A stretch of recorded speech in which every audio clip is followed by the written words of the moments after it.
li nga xamee ne moo di Coupe d'Afrique bi yóbbu Sénégal même ñun xamuñu ko parce que yeneen réew yëpp a doon seetaan match bi yeneen réew yëpp daanaka ñoo doon supporter Sénégal yeneen réew yëpp a yéene woon li nga xamee ne moom moo di coupe bu Sénégal. Donc une fois nga am ko il va falloir nag léegi nga gérer ko de telle sorte que nga des ci somoomu football. Gérer ko de telle sorte que tey jii nii fi nga xamee ni football bi yóbbu na fa Sénégal du fa wàcc benn match au contraire day continuer di yéeg. Et loolu taxawaay bi. Du xëy na récompense yi nii rek. Mais dina doon aussi accompagner cette génération. Accompagner cette génération du leneen lu dul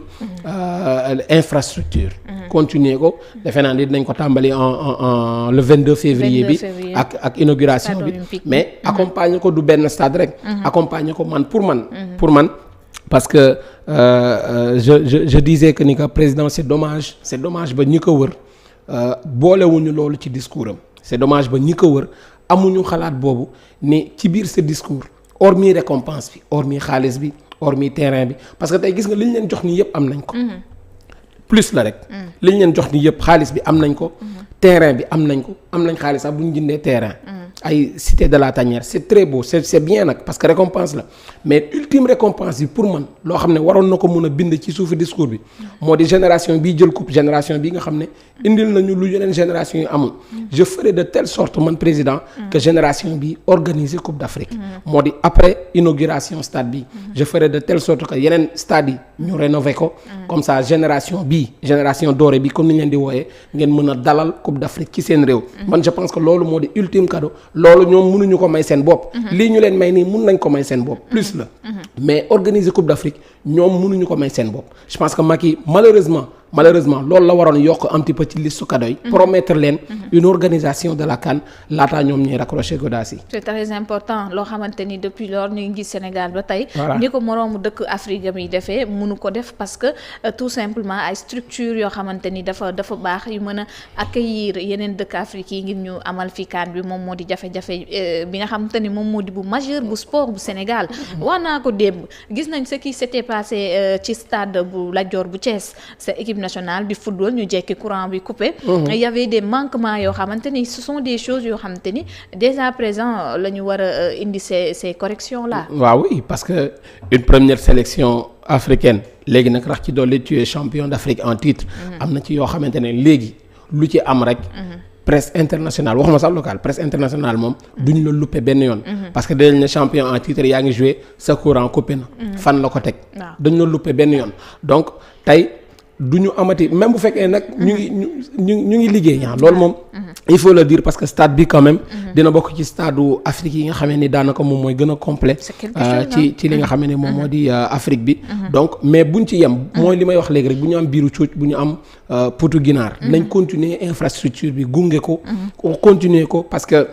expertise bi maa ngi la koy wax léegi ci entraîneurs yi mi ngi fi mais il y a aussi ces jeunes là nga xam ne fii lañ juddoo on pense tout de suite à Bamba Dieng nga xam ne dafa dem en Europe en un an mu prouvé entraîné wuñ ko foofu fii lañ ko waajalee donc ci wàccaay bi fii am nañu aussi ay qualité y a Pape Matar Sarr nga xam ne fii la jógee aussi dem énormément de joueurs yoo xam ne fii la ñuy jógee fii lañ leen ngémbe ñu dem prouver li nga xam ne moom moo di ci Europe te Europe defaruñ leen fii lañ leen defaree donc fii aussi foog nga amal infrastructure gunge ñooñu nga xam ne ñoom ñooy forger un petit peu ñoom ñooy forger un petit peu ces lions là ces joueurs locaux là nga xam ne bu ñu demee non seulement dinañ prouver mais ça va être bénéfique aussi pour l'équipe nationale gis nañu ko un petit peu ci équipe bi donc ci lancé boobu nañ ci continuer rénover waat yeneen stades yi encore une fois parce que am na ci yoo xam ne gis nga am na étoile gis nga di nga gis réew yoo xamee ni dinañu am lu toll ci 7 étoiles Égypte par exemple wax naa la léegi ne Assane Cheata am na ñett 2006 2008 2010 day am génération yoo xam ne dañ ciy profiter génération bii par exemple dañ ciy profiter ne par exemple tënk ne génération Sadio Mané bi war na mu mën a amal ñetti étoiles Coupe d'Afrique laataa ñoo raccroché et loolu gouvernement bi mun na ci ànd mooy li ma lay wax tout à l'heure organiser une CAN parce que tey quand tu organises une CAN c'est une chance supplémentaire pour nga gagner Coupe d'Afrique parce que tu es chez toi tu es bien entouré tu es bien accompagné donc opportunité nga leen di gën a yokk donc je pense que cadeau boobu encore une fois pour man moo di ultime cadeau et j'espère que même bu fekkee ni waxu ko on va réfléchir là-dessus travailler là-dessus pour que génération bi jéem a am une première coupe d'Afrique et pourquoi pas brandir une première fois li nga xam ne moo di coupe d'Afrique ci seen dëkk parce que Cameroun loolu la doon ut 72 la organiser coupe d'Afrique am échec total 50 ans après ñu organiser waat finalement yëkkati wuñ ko c'est très beau de soulever une coupe d'Afrique chez soi jarul ngay tukki sa réew nga koy kiiwee nga koy yëkkatiwee public bi yëpp ñëw ànd ci yow ci benn stade et loolu il faut le vivre pour le comprendre. sànq tudd nga lu jëm ci li nga xamante ni moom moo di récompense yi wax nga sànq lu am solo nee nga joueurs yi seen wàllu bopp am nañ ko te mën nañ ci def sax leneen lu ko ëpp mais récompense boobu jur na tey coow tey ba nga xëyee ba tey presse bi dañ doon wax football bi moo unifié ñi nga xamante ni unir ñi nga xamante ni ñoo gënoon a jafe ñu unir leen mu di pouvoir opposition lu rafetoon loolu dëkk bi tamit ñëpp nekk en symbiose mais tey récompense bi jur coow ginnaaw sorti bu wala bokk bataaxal bu Guy Marius Sagna génnee ci kaw mu doon wax ni président Macky Sall bu mu dugal ci turu gaynde yi lu ñuy jëm ci gestion foncier bi nga xamante ni boobu ba tey ñu ngi koy tudd ñu bëri nag am nañ ci seen taxawaay ñii ànd ci ñii ànd ñu ci yow naka nga ko gisee au moment bi nga xamante ni moom la génnee kàddu yooyu ginnaaw bi lépp récompense. Bon après il y a des moments où peut-être que moom il a ses raisons pour jàpp ni loolu peut-être warul mais même je pense que même lui à la tête du gouvernement je pense qu'il aurait fait pareil. Parce que tey récompense la boo xamee ni réew mi déjà delloo nañ ko njukkal ci ànd bi ci kan bi. delloo nañ leen njukkal ci convoi yi supporters yi génn ñoom ñëpp gunge équipe bi. Et président bien évidemment ñun ñëpp on s'attendait à ce que mu amal benn récompense et récompense bi président ban récompense la mën a jox automatiquement bien évidemment récompense su koppar rek la mën a doon mënu xaaruñ ci woon leneen parce que même avant récompense bi sax yenn ci supporters yi boo leen laajee lan nga xalaat ni président moom leen jox xaalis la ñuy njëkk wax même bu fekkee ni am nañ ko ba pare mais quand même lan la président hormis bien sûr li nga xamee ne moo di wax naa la ko léegi organiser une coupe d'Afrique mais xëy na xel du ci teel a dem mais tey koppar rek la après il a moom peut-être ses raisons xëy na bis bu toogee dina expliquer de fond en comble lu tax mu jàpp ni foncier bi mu jàpp ni parce que bu ñuy tudd foncier taskatu xibaar nga coowal suuf dafa bëri fi ci Sénégal jàpp na ni président Macky Sall jamono ji dafay mbuboo Lions yi ngir mën a nëbb wala bokk waajal nëbb suufu yenn sénégalais yi nga xamante ni da ko nar a dugal fenn fii ñu bëri nag jàpp ni ba duñu entre parenthèses jox Lions yi suuf yoo xamante ni Pape Malick moo ko moom wala Aïda moo ko moom. Mais non bon je pense que même loolu bu amee aussi du loo xamante ne ni dina des dans l'ombre parce que kuñ jox suufu jàmbur jox ko keneen je pense que dina fës rawate nañu jox ko koo xamante ne nii c'est quelqu'un de célèbre laa mën a wax quoi kenn ci équipe bi donc il faut que peut-être ñoom ñu xaar le moment opportun bis boo amee ñu door ko wax en attendant ñu bañ a rax ci mbiru politique parce que wax nañu ko voilà wax nañu ko vraiment c'est un truc boo xamante ne nii mbiru Sénégal la du mbiru religieux du mbiru politique mbiru Sénégal la nañu àndandoo xam ni vraiment c'était quelque chose qu'on attendait bu ñu bañ ci rex dara bis nag boo xamante ne nii li muy junj am na bu boobaa ñun presse bi bien évidemment dinañ ko wax peuple bi dina ko wax du ci d'accord parce que tey jël yëfu jàmbur jox ko kenn naturellement kenn du ko d'accord mais comme amagul je pense que ñu rester dans l'esprit positif pour le moment xam ni li ñu doon ut moom la ñu am manko bi ñu doon am manko bi ñu manko woon ba am coupe bi nañ ci fexe des en attendant nag